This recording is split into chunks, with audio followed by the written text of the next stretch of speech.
A swimmer crosses a river 3 kilometers wide in 20 minutes in still water. The river flows at 1.8 kilometers per hour. What is the swimmer's resultant velocity? And what direction does the swimmer move relative to the river bank? As we said earlier, we take data from the still water when the man is in still water, and then we try to find the actual velocity of the man when he is not experiencing any resistance or velocity from the river.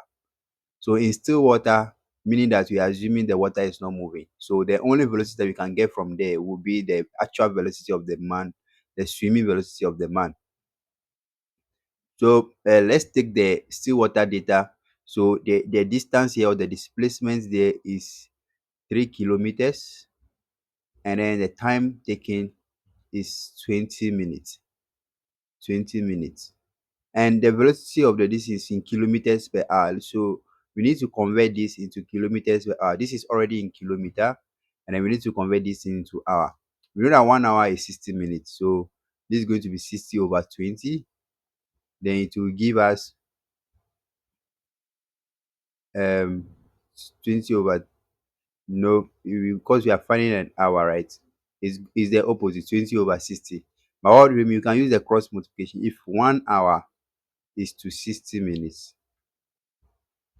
then 20 minutes is to how many hour x. So you want to find x, you cross multiply this and cross multiply this too. So we have 60 times x is equal to 20 times 1. So x is equal to 20 over 60, which is equal to 1 over 3 r. So this is 1 over 3 r. So 20 minutes is equal to 1/3 of an hour again. So here we are going to have 1 over 3 r.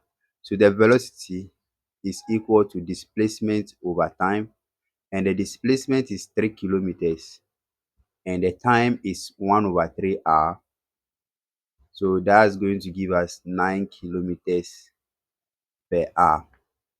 So this is the velocity of the swimmer. So let me do Vs is equal to 9 kilometers per hour. So we need to find this first before we continue.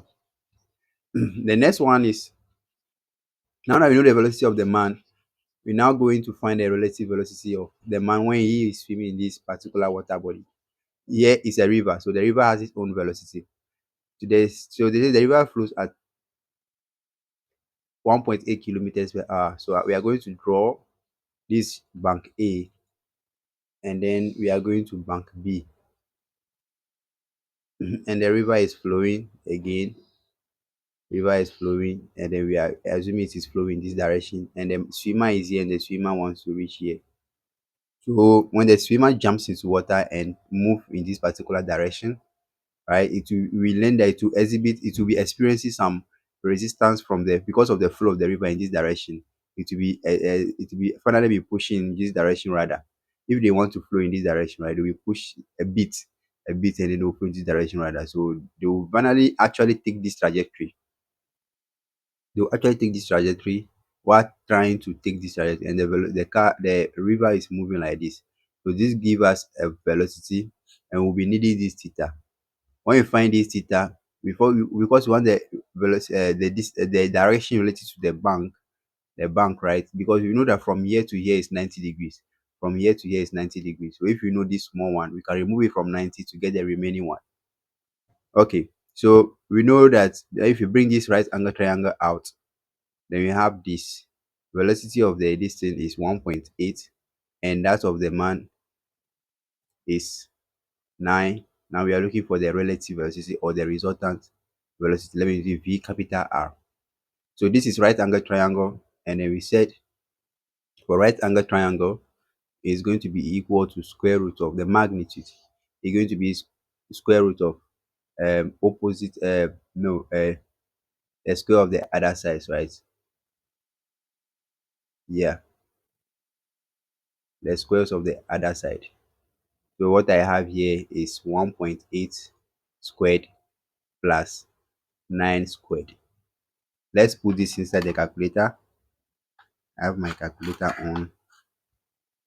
Square root of 9 squared, that's 81, plus 1.8 squared.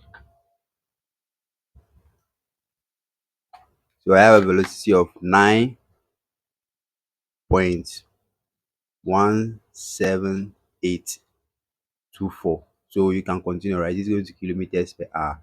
So the actual thing is going to be 9.18 kilometers per hour. This is the velocity of the river. We are done finding the magnitude. Now we need to focus on the direction. But the direction is going to be this one, right? We say it's going to be this small one here, right? That's theta. So if you come here, it is this particular distance theta. So theta is tan theta is equal to opposite over hypotenuse, opposite over adjacent, opposite over adjacent. So tan of the small theta that we found, tan theta is equal to the opposite, which is 1.8 over the adjacent, which is 9. Then if you do this, you are going to have 0.2, I guess. So theta is equal to tan inverse of 0.2. So theta will be equal to, and on the calculator, tan inverse 0.2. I got 11.3099, so 31 degrees. That's all we got for the theta here. That's this small theta. But we actually need the theta relative to this, let's call it alpha, right? Alpha, the whole of theta and alpha makes 90 degrees. I mean, related to the bank. The bank is here, so the man is moving like this. So from here to here is 90 degrees. So theta and alpha together will make 90 degrees, right? Let's write it here. Theta and alpha will both make 90 degrees.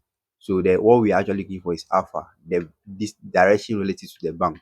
That's going to be 90 minus, because the theta will go to the other side, 11.31.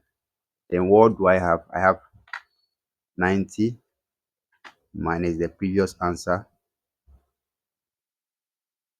I have 78.69 degrees.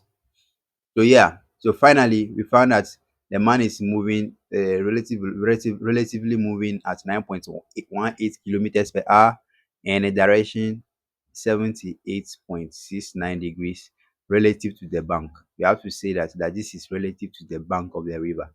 In this case, it's bank A, right? Yeah, it's actually moving in this particular direction. That's the relative velocity thing for this particular question. Yes, so I hope you have tried it and then you have gotten some the answers like this, right? If you meet any challenge, you can comment so that we can respond to you. Let's look at the case 2 in the subsequent video.